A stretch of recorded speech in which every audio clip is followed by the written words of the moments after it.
asalaamaaleykum mbokki patriote yi gars yi ñu ngi ziar ñëpp di béggee ñëpp bon di ñaan ñëpp jàmm di ko ñaan suñu bopp di ñaan président Sonko yàlla suñu borom defal ko jàmm defal ko mbokk patriote yëpp. ñu jógee ci concert Youssou Ndour mais concert bi dafa am loo xam ne nit ñi seetlu wuñ ko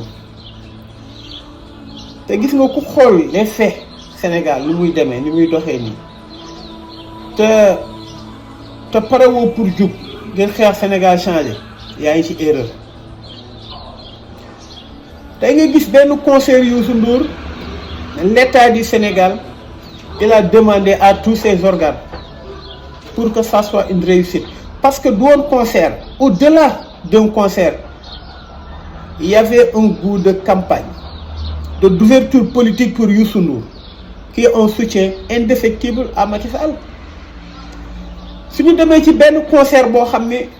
dañ ne un musicien indépendamment de ses actes politiques moom moo koy def nga mobiliser Dakar Dem Dikk pour nit ñi mën a dem wala leen caaxaan mel ni gàmm wala màggal wala ziar mobiliser Sénégal Dem Dikk gratuitement hein ci ëpp c'est gratuit je vous dis on paye pas nga mobiliser ay tata nga exiger ay ministres je vous dis bien ay ministres ay députés ay directeurs généraux pour ñu jënd ay billets pour may ko pour affaire yi mën a fees pour Youssou Ndour mën fa jàllale benn message le message est que le président Macky Sall tous les moyens sont bons pour ñoom gars yi naa leen wax leen na le Sénégal va trop mal. Je n'ai rien contre Youssou Ndour. Il a le mérite d'avoir hissé le drapeau de la musique Sénégal aussi loin que nous l'espérions. Lu ko kenn musul def nag mais naa leen wax leen Youssou Ndour lui-même il comprend ce qui se passe vraiment. Feesal Arena la moo tax Youssou Ndour di si jooy jooy yooyu c'était pas quelque chose de yu ñëw d'une manière nu ñu koy waxee maanaam d'une manière spontanée mais il fallait lire entre les larmes Youssou Ndour feesal na der si jooyul feesal na stade yu gën a mag ci àdduna bi jooyul parce que Youssou Ndour lui-même il sait comment les gens ont fait pour feesal stade bi pour déplacement bi baax comment Youssou Ndour il lit les commentaires il sait exactement le sentiment que les Sénégalais ont de lui Youssou Ndour xam nañ les Sénégalais l'ont vomi pas parce que dafa faral Macky Sall wala kenn non mais parce que Youssou Ndour on le comprend pas parce que dañoo dem ba xam ne Youssou Ndour il est animé par ses intérêts maanaam ànd naa ko Diouf xalamal na Wade comme ni ko président waxee xalamal na Vinci mi ngi ci Macky Sall te lu Macky Sall bëgg noonu Youssou Ndour su demee ba solo takk ndigal cosaan di tàggal Macky Sall Youssou Ndour su demee ba dajale ay Sénégalais yëpp ku nekk ñëw fa ñenn ñi dañ faa ñëw par le sentiment que c'est Youssou Ndour le chanteur qui chante mais il faut pas se tromper c'est Youssou Ndour le politicien c'est Youssou Ndour la personne qui a fait allégeance à Macky Sall qui était là en train de parler mais il pleurait parce qu'il comprend ce qui se passe mais il pleurait parce qu'il sait la majorité des Sénégalais la majorité à 80% ne veulent pas entendre de Youssou Ndour am na ñuy continuer di déglu Youssou Ndour te seen xol gedd ko mais way ba la ñuy déglu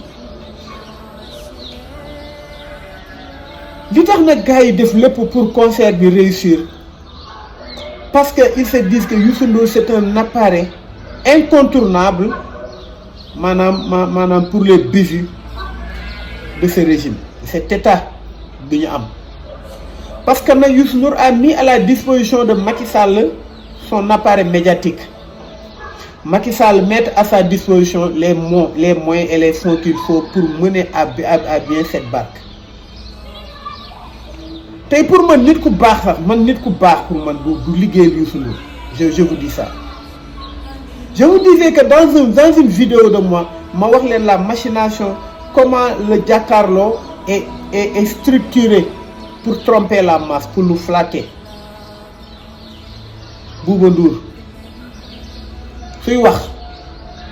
day dem ba wax ba Sénégal ne yi mu mel ni ku ñëwaat ci côté opposition mel ni ku dëgguta dëgguwul Birima il n'a rien à faire là-bas. Comme pour mettre la cerise sur le gâteau, on a intégré Cheikh Yérim Seck, le journaliste qui est le plus corrompu pour moi du Sénégal. Mauvaise foi, si ça doit traduire, par exemple, si tu cherchais un synonyme de mauvaise foi, tu vas écrire dans le dictionnaire Cheikh Yérim Seck. Quelqu'un qui est entaché par des délits, par un crime de viol. Lui, en l'occurrence, même son fils, qu'est-ce que Cheikh Yérim peut nous apprendre? Sinon, à chaque fois, je vais dire pour Djakasala, pour nous faire. Je vous dis une chose. Il y a beaucoup qui me disent que non, Djakarlo, chez Pape Djibril Fall, mais moi, je suis différent si angle bien xolé. Moi, je vois au-delà de yen fini ni di xolé. J'aimais Pape Djibril Fall, mais j'ai pris le temps de décortiquer la personne. Mais comme je le dis très rarement, pour moi, un jour viendra, Pape Djibril sera l'instrument puissant en faveur de cet État, en faveur de ce que veut Youssou Ndour. Parce qu'ils ont tout fait pour que Pape Djibril Fall entre dans le cœur de certains Sénégalais qui sont épris de justice en fait. Mais moi je crois que Pape Djibril Fall n'est pas clair. Pape Djibril Fall ne cite jamais nommément quelqu'un pour dire ses vérités. Day collé pour être au milieu. Pour gagner la sympathie des Sénégalais. Pour que ben audience am captivé ci Jakarlo. Mais un jour, Pape Djibril Fall se retournera, je vous dis bien, écoutez bien ce que je vous dis. Un jour, Pape Djibril Fall se retournerait contre ñi nga xamni dañuy xex pour la liberté au Sénégal. Parce que nous sommes liés, on n'a pas de liberté. Il y a tellement de choses qui le prouvent.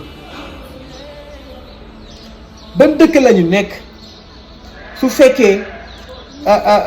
sujet yi nga xamni mom lañu wara décortiquer, sujet yi nga xamni ça brûle, sujet yi nga xamni ay scandale dañoo créer, je vous dis bien que dañoo créer ben instrument muy Jakarlo. L'instrument c'est TFM, mais dans TFM il y a Jakarlo. Sujet yi nga xamni yépp dañ ko bëgg atténuer mom ay circonstances yo xamni dañ koy dagg manam la gravité s'effrite ba jeex tak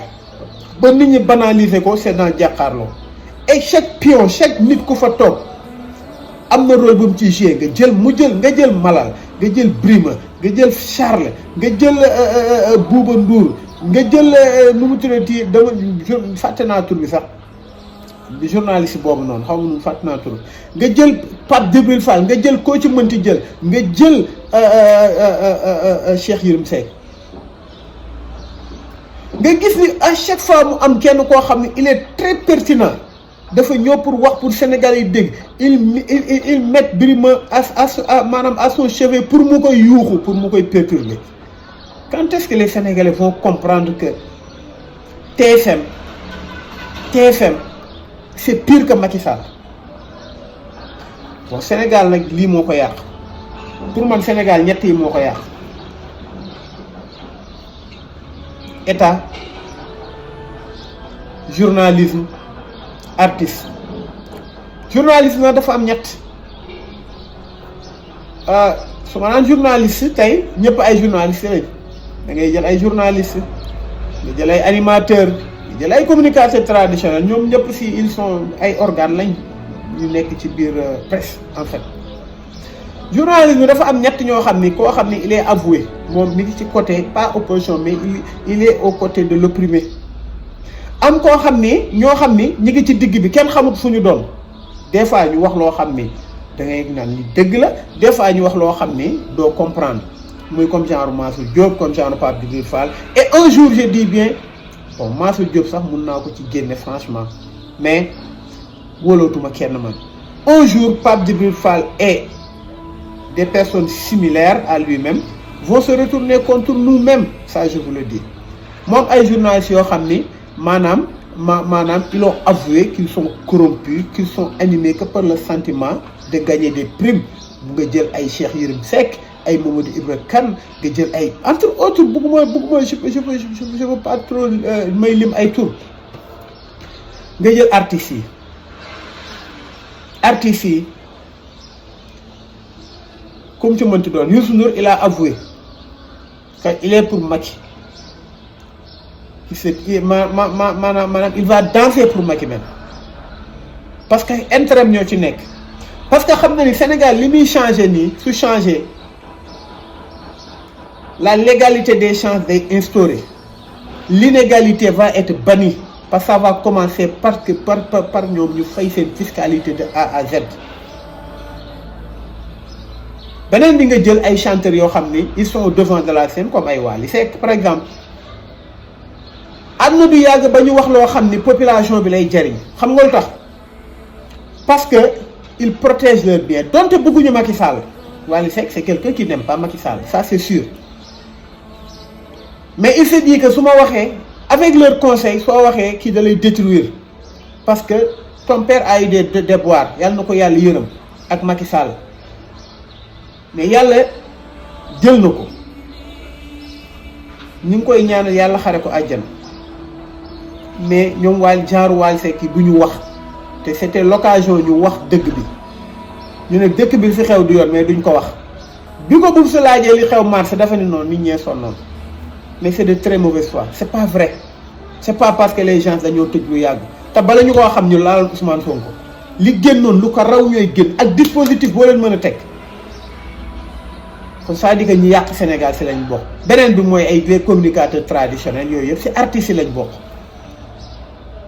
ñoom rusuñ ci dara ñoom pour ñoom dañuy dund éternellement pour ñoom alal rek mooy lépp pour ñoom dañuy damm di def seen poche ñu ñaax jom. beneen bi mooy l'état évidemment l'état ñàkk yërmande ci askanam ñun ñu topp di continuer di maanaam di continuer naan noonu déedéet gars yi le combat